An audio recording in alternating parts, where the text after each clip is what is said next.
Au XIXe siècle, la navigation en Méditerranée orientale était particulièrement dangereuse. Les phares étaient rares, tandis que le trafic maritime ne cessait de croître.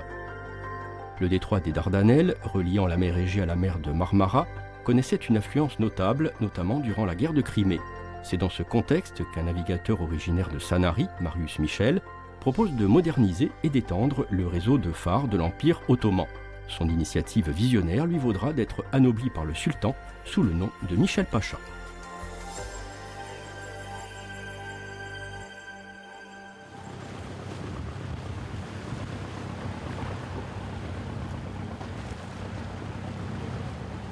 C'est l'histoire d'une intimité, d'une présence réconfortante. Lorsque Serjan Tazé part à la pêche, il a toujours un regard, une pensée pour ce monument de notre temps qui, à l'époque des radars, sonars et GPS, ne sert plus vraiment. Pourtant, le phare de la rade d'Iskenderun éclaire toujours les flots et la mémoire collective. Les phares sont construits à de tels endroits, ils sont en hauteur et ça c'est très important. Parfois les lumières de la ville ne sont pas visibles et c'est intéressant. Ça fait comme un rayon laser quand ça éclaire. Il y a plein de moments où moi ça me fait me sentir en sécurité. D'Iskenderun, l'un des plus méridionaux de l'Anatolie, jusqu'à la mer Noire en passant par les détroits des Dardanelles et du Bosphore, 417 phares jalonnent les 8300 km de côte turque. Le réseau a été rénové et étendu à la fin du XIXe siècle par un navigateur français. Fin connaisseur de la Méditerranée orientale, Marius Michel, dit Michel Pacha, va par l'entremise de Napoléon III proposer ses services à Constantinople. D'abord directeur des phares de l'Empire ottoman, puis concessionnaire avec la société Colla et Michel, il construit 111 phares, de l'Albanie à la Libye en passant par la Palestine et bien sûr Istanbul. Sur la rive asiatique, Fenerbahçe accueillait un feu depuis des siècles, mais Michel Pacha l'a modernisé en 1860, au lendemain de la guerre de Crimée, menée contre la Russie par l'Empire ottoman, avec le soutien du Royaume-Uni et de la France. Les Français ont une influence forte dans l'Empire ottoman. On parle français, on achète des bateaux français, on embauche des officiers et des responsables français. Et en conséquence de ça, Marius Michel est nommé à la direction des phares. Parfois, la lune donne une illusion de clarté, un sentiment de sécurité. Mais l'entrée du Bosphore est pleine d'écueils. En 1857, Michel Pacha fait ériger ce phare sur la pointe du Sérail, à l'entrée sud-ouest du détroit. Étudiante en histoire, Esra Nalbant fait découvrir l'ouvrage à une amie. Il ne faut pas oublier que tout le Bosphore est très brumeux à certaines saisons. Et quand il y a du brouillard, les gens qui vivent sur cette île, par exemple, ne peuvent plus naviguer jusqu'ici. Au XIXe siècle, l'apparition des moteurs à vapeur va révolutionner la navigation. La route qui va d'un point A à un point B devient plus courte, alors elle est plus souvent empruntée, et les mers qui étaient déjà dangereuses le deviennent encore plus. Parce que plus de trafic veut dire plus d'accidents. Les phares au XIXe siècle permettent d'augmenter la sécurité en mer et sur les côtes.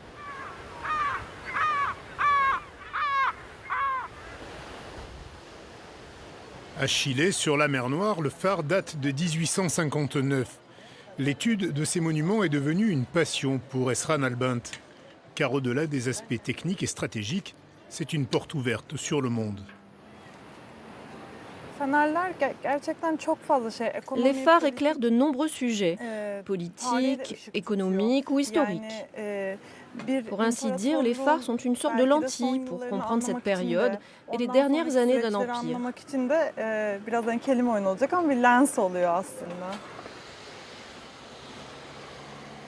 Au départ, Esra Nalbant pensait se consacrer à l'étude du port d'Istanbul et de son tramway.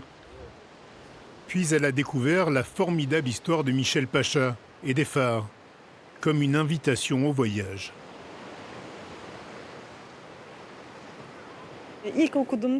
Quand j'ai commencé à les étudier, c'était comme des contes, des histoires, comme pour beaucoup de gens.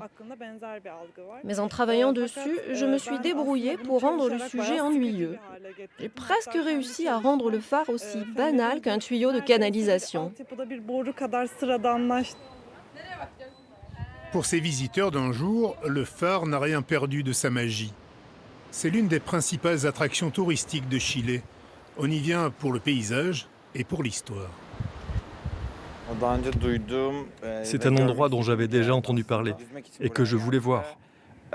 Nous sommes venus ici pour nous baigner et en passant, mon ami nous l'a montré et il a proposé qu'on vienne visiter à l'aller plutôt qu'au retour. Et c'est comme ça que je suis venu voir. C'est très beau dans ce paysage. Je suis content d'être venu.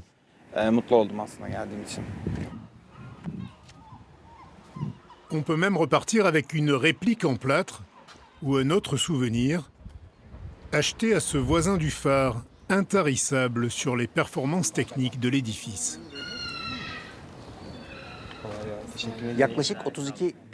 Sa portée est d'environ 32 000 marins.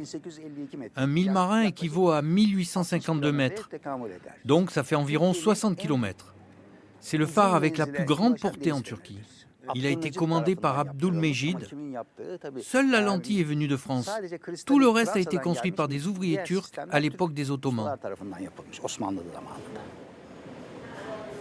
Car dès 1822, l'invention d'un physicien français, lui aussi, vient révolutionner les performances des phares.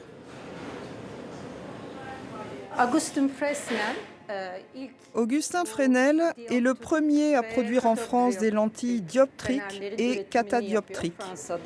Puis, ça s'est étendu dans le monde entier. Ces lampes de phare ont permis de résoudre les problèmes de suie et de poussière de charbon. On a d'abord utilisé l'acétylène avant d'arriver au phare électrique.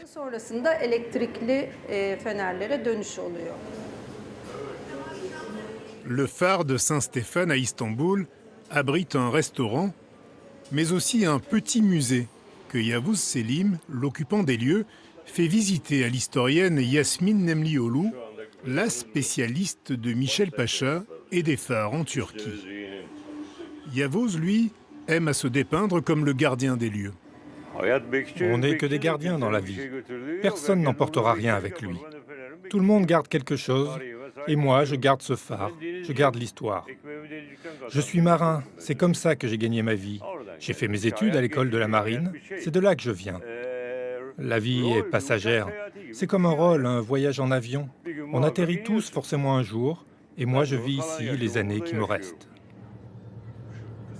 Certainement niché dans un coin de nature sauvage à sa construction par Michel Pacha en 1857, le phare de Saint-Stéphane est aujourd'hui complètement englouti par la mégapole. Les phares font partie intégrante du tissu urbain et on les retrouve dans l'architecture, l'esthétique, dans les arts, dans la poésie, dans la littérature et même dans la mythologie. Ils sont frappants par leur sens aussi bien concret que figuré parce qu'ils montrent le chemin aux gens. Ils sont la lumière dans l'obscurité. À 2000 km de là, dans la rade de Toulon, Michel Pacha a modelé la corniche Tamaris avec ses constructions d'inspiration ottomane. Rentré au pays à la tête d'une fortune colossale, le bâtisseur a tenté de recréer ici un Bosphore miniature. Une nouvelle fois visionnaire, il a lancé le tourisme dans la région, à la fin d'une vie mouvementée, romanesque, comme l'a décrit l'auteur Yves Stalloni. Il n'est pas un homme intéressé, mais il est un homme avisé et surtout pratiquement un visionnaire. On a l'impression qu'il voit avant les autres, qu'il comprend un certain nombre de choses. Et le symbole, un symbole tout à fait représentatif, c'est le phare qui est la lumière, le porteur de lumière. Hein, la deuxième partie de mon livre, je l'appelle le porteur de lumière parce que c'est ça. Alors c'est cette lumière presque au sens du siècle des Lumières. C'est quelqu'un qui apporte un savoir et qui fait franchir quelque chose à une époque qui est une époque évidemment favorable à ce genre de mutation.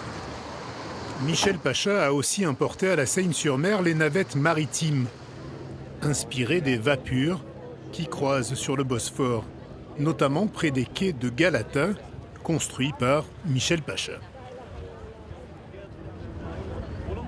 Lorsque la nuit tombe sur le détroit, la ville s'allume. Monuments et balises parfois se confondent. Et le phare de la pointe du Sérail se dresse face à la tour de Léandre, le premier feu répertorié à Istanbul au IVe ou Ve siècle avant notre ère.